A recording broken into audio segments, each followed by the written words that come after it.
Welcome to the Five-week Linguist Show. If you want to learn a language or you teach a language, you've come to the right place.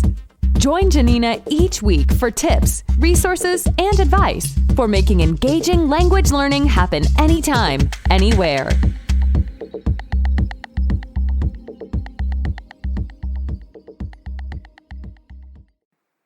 Welcome to the Five-week Linguist Show. This week I wanted to share some language teaching activities inspired by travel. We love this context because we love to travel, us language teachers, but we're not doing a whole lot of it. But even when we're not traveling, we're constantly doing these things in our classroom. So I wanted to share with you a few activities from travel for classes.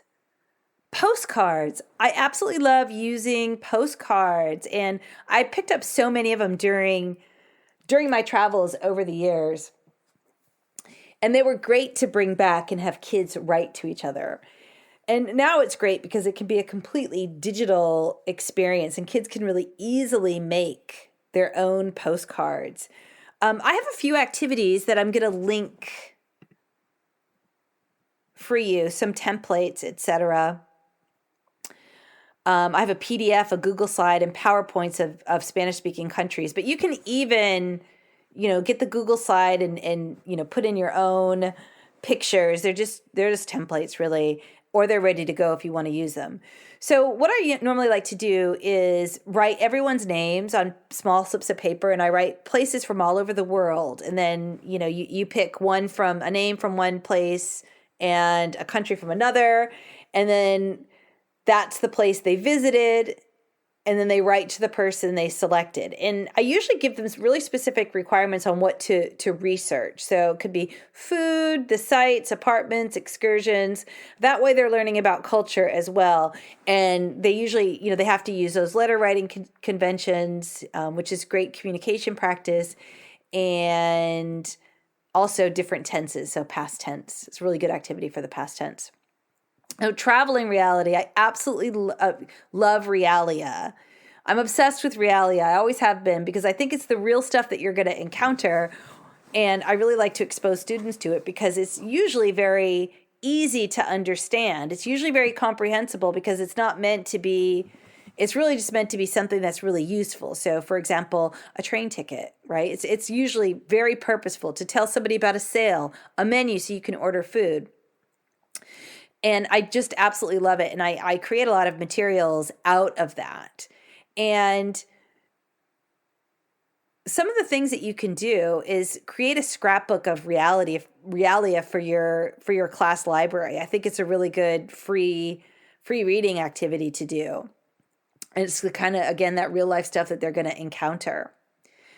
And students can also, if you don't have any of this, they can also do a scavenger hunt to find realia for specific things, right? You can make a list, telephone numbers, advertisements, tickets, menus, give them the countries that they could choose from. And you can also require their use in projects, dramatizations, and role plays. So using a boarding pass or a ticket. And what's great is now there's so many generators out there. I'm hearing a lot of talk about, fake boarding passes that you can generate those. So you can really easily get those into your class. And again, it's, even if it's not real, it's not yours, it's something that will really engage them and get them interacting with that target language and culture. I love to make reading assignments from realia. They're super useful and practical. And it's because what people are going to encounter in the target language country. And oftentimes there's dates and numbers and times involved. So it's really practical way to recycle all of those things that they're learning that they need. Far away places. So I usually print out some maps of countries or cities and I put them in a bag, and students will take a place. But, COVID time, you can't really do that, but there's other ways to do it. Just randomly assign or have students select one.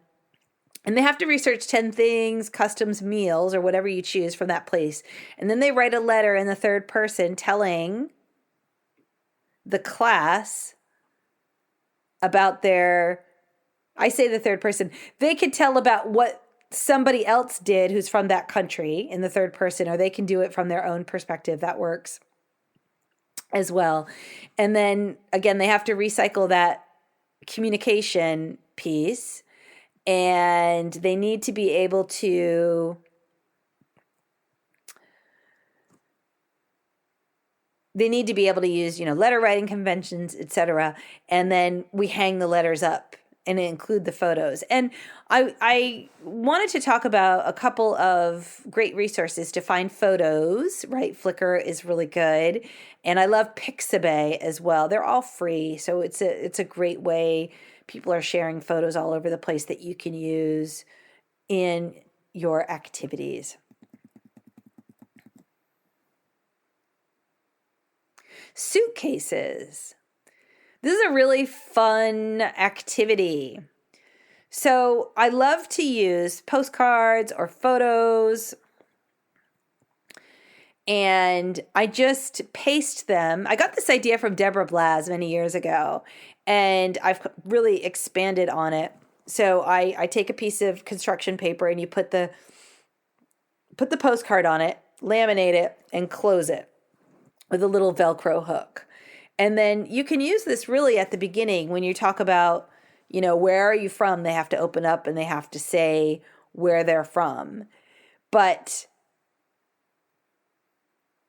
And you can constantly recycle that task, and you can use it for nationalities, etc. Another activity that I use is I have them take their suitcase and I have them take a piece of paper, and as a TPR activity, I talk to them about the weather in the place that they're going to visit, and I talk to them about the different activities they're going to do, and they have to draw the items and label them, and then they share what's in their suitcase. Scrapbooks. I love creating scrapbooks from the places I've visited, just like the Realia scrapbook. I love scrapbooks of pictures, or you can even do a combination of them both.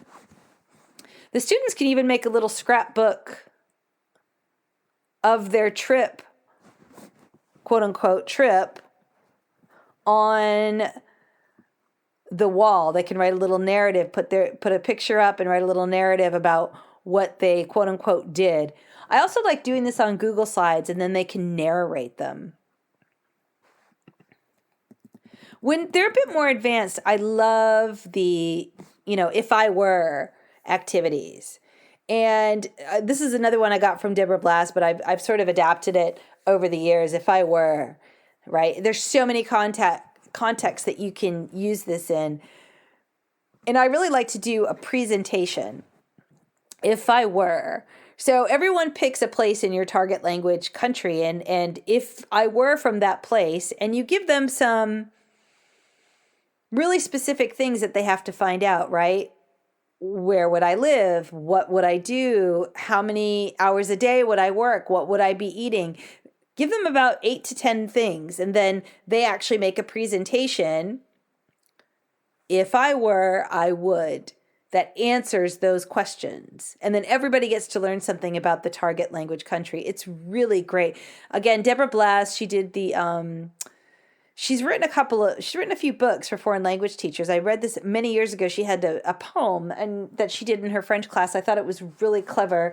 And I've never really done the poem. The poem seemed a bit like a great idea, but I just don't really have... it didn't interest me as much as really researching and finding out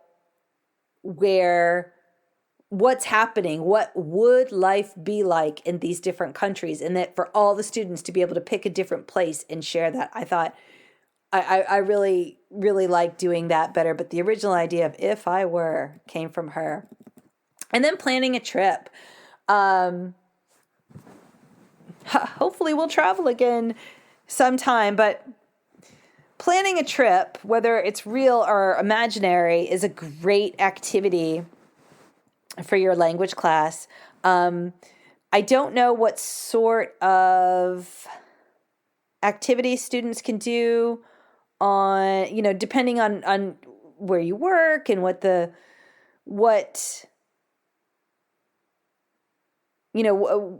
security is. Everybody has something different.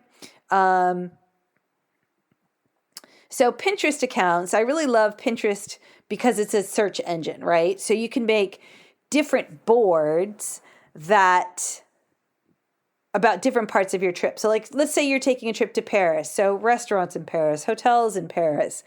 And in the ideal world, they would be searching on Pinterest because they're going to be learning keywords in French, right? And finding authentic resources and creating those boards and commenting on each other's posts, right? You make a class group board. Everyone has to find, X number of pins. But a way that you can do this that's completely cyber secure is to create a large Pinterest board in your room with printed pictures just on paper, and then everyone has to go around and comment. Again, post-COVID, but a really great way to have that interaction. And as a teacher, I can't tell you how valuable Pinterest is. There's some amazing language teachers on there, and they're all collaborating and sharing, and plan your trip, plan some professional development, organize your lessons. It's a great resource.